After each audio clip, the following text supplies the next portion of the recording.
محرم الحرام کے مہینے میں ایک دن آتا ہے یوم عاشوراء، اور جمہور صحابہ اور تابعین کے نزدیک عاشوراء سے مراد 10 محرم الحرام کا دن ہے،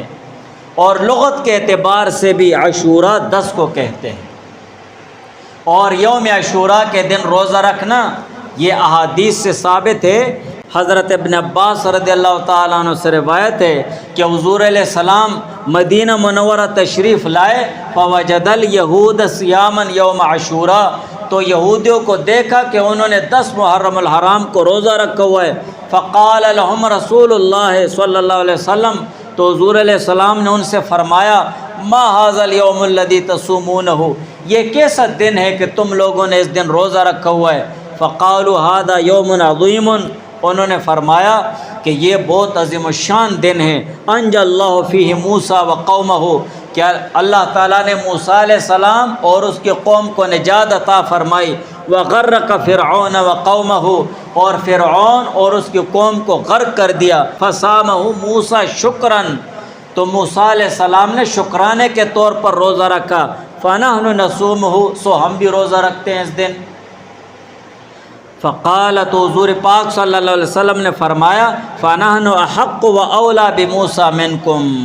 ہم تو بہت زیادہ حقدار ہیں اور بہت زیادہ قریب ہے تم لوگوں سے موسیٰ علیہ السلام کے۔ فصامہ رسول اللہ صلی اللہ علیہ وسلم، تو حضور علیہ السلام نے یوم عاشوراء کا روزہ رکھا، وامر بصیامہ، اور حکم بھی دیا اس دن کو روزہ رکھنے کا۔ اور یہ جو واقعہ ہے تو یہ ہجرت کے ابتدائی دنوں کا ہے، گویا اس وقت حضور علیہ السلام نے صحابہ کو یوم عاشوراء کے دن روزہ رکھنے کا حکم وجوبی طور پر دیا تھا۔ اور آگے جو روایت ہے، دوسری روایت ابن عباس رضی اللہ تعالیٰ عنہ سے، یہ روایت بھی ابن عباس رضی اللہ تعالیٰ عنہ سے، اور یہ روایت بھی ہے، قال حین صام رسول اللہ صلی اللہ علیہ وسلم یوم عاشوراء، کہ جب حضور علیہ السلام نے 10 محرم کو روزہ رکھا، وامر بصیامہ، اور 10 محرم کو روزہ رکھنے کا حکم بھی دیا، قالوا یا رسول اللہ، تو حضور علیہ السلام سے صحابہ نے عرض کیا کہ یا رسول اللہ انہ یوم یعظمہ الیہود والنصارى، کہ یہ ایسا دن ہے کہ یہود اور نصارى اس کی تعظیم کرتے ہیں۔ فقال رسول اللہ صلی اللہ علیہ وسلم، تو حضور علیہ السلام نے فرمایا، لئن بقیت الی قابل لاصومن التاسع،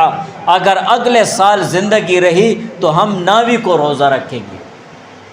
9 محرم الحرام کو روزہ رکھیں گے۔ اس حدیث میں جو واقعہ ہے تو یہ حضور علیہ السلام کی زندگی مبارک کے آخری سال میں پیش آیا۔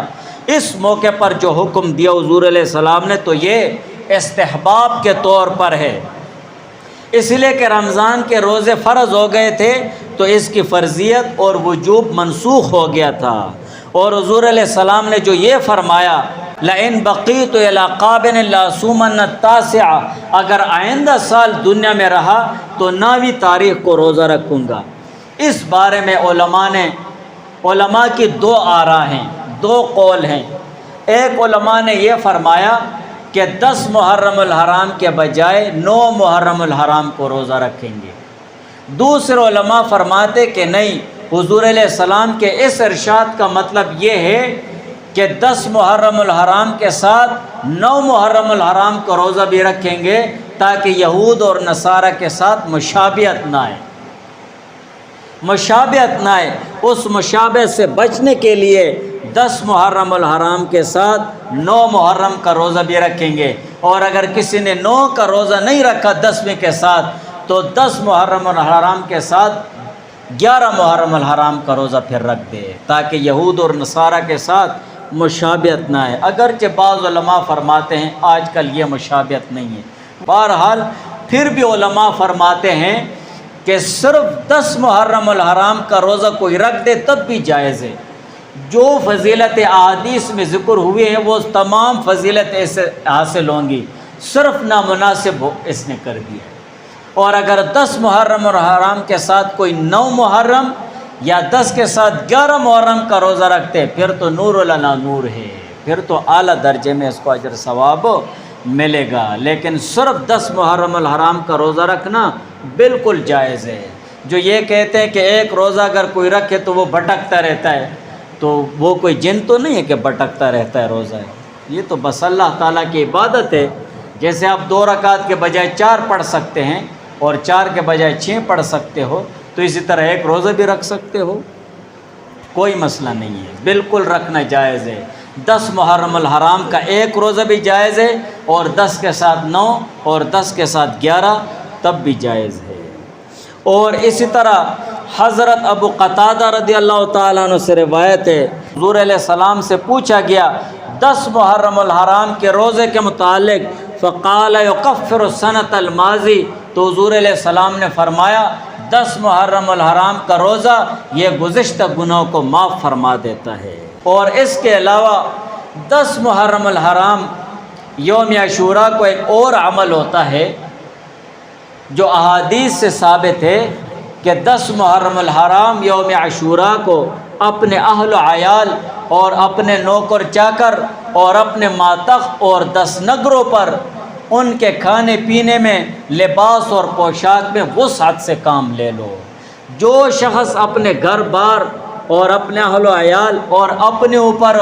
کھانے پینے میں اور لباس پوشاک میں اور اسی طرح دوسری چیزوں میں وسعت سے کام لے لے، اللہ تعالیٰ اس کو سارا سال فراوانی عطا فرمائیں گے، سارا سال۔ اور حضرت ابو ہریرہ رضی اللہ تعالیٰ عنہ سے روایت ہے کہ حضور علیہ السلام نے فرمایا من اوسع علی عیالہ و اہلہ یوم عاشوراء اوسع اللہ علیہ سائر سنتہ، کہ جو شخص اپنے اہل و عیال پر یوم عاشوراء کو وسعت کرے گا، اللہ تعالیٰ اس پر سارا سال وسعت لائے گا۔ اور جابر رضی اللہ تعالیٰ عنہ سے روایت ہے من وسع علی نفسہ و اہلہ، کہ جو کوئی اپنے اوپر اور اپنے اہل و عیال پر 10 محرم الحرام کو کھانے پینے میں، لباس پوشاک میں وسعت کرے گا، وسع اللہ علیہ سائر سنتہ، اللہ تعالیٰ اس پر سارا سال فراوانی فرمائیں گے۔ اور حضرت جابر رضی اللہ تعالیٰ عنہ نے فرمایا جربناہ فوجدناہ کذالک، ہم نے اس کا تجربہ کیا تو جیسے حضور علیہ السلام نے فرمایا ویسے ہم نے اس کو پایا۔ اور اسی طرح مشہور محدث ابن عینہ رحمہ اللہ تعالیٰ فرماتے ہیں کہ ہم نے اس کا تجربہ کیا ہے، تو اس کا تجربہ کرنا چاہیے، لیکن تجربہ تجربے میں ہونا چاہیے، بہت زیادہ حد سے نہیں نکلنا چاہیے۔ علماء حضرات فرماتے ہیں کہ ابو ہریرہ رضی اللہ تعالیٰ عنہ روایت سے اور جابر رضی اللہ تعالیٰ عنہ کی روایت سے 10 محرم کو اپنے اوپر اور اپنے اہل و عیال اور ملازمین اور اپنے دستنگروں پر عام دنوں کے مقابلے میں کھانے پینے میں، لباس پوشاک اور دیگر ضروریات زندگی کے متعلق فراخی کرنا اچھی بات ہے، بہتر ہے۔ تو محرم الحرام کا پورا مہینہ یہ ادب اور احترام کا مہینہ ہے، خیر کا مہینہ ہے، اور اسلامی سال بھی وہ محرم الحرام سے شروع ہوتا ہے۔ اور اسی طرح یوم عاشوراء یہ بھی فضیلت والا دن ہے، اسی وجہ سے اس مہینے کا احترام ہونا چاہیے، اور اسی طرح ان میں روزوں کا اہتمام ہونا چاہیے، اور گھروں میں بھی بتا دینا چاہیے ہماری جو مائیں بہنیں کہ وہ روزوں کا اہتمام کریں، اور اسی طرح دوسری نوافل عبادات کا اہتمام کریں۔ دعا کر